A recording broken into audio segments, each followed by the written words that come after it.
Ahoy there! My name is Dustin Anderson, and I create theatrical experiences for young audiences.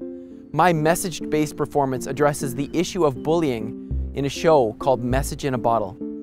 In a safe and immersive environment, the audience is transported to the deck of a pirate ship, where we witness our hero encounter the cycle of bullying and overcome that cycle with the power of forgiveness.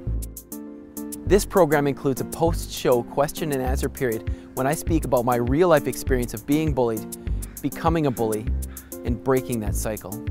This interactive session provides more context for the young audience and gives them a moment to verbalize the message for themselves.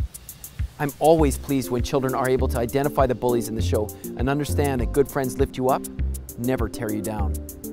My goal is to provide teachers a platform to discuss the cycle of bullying.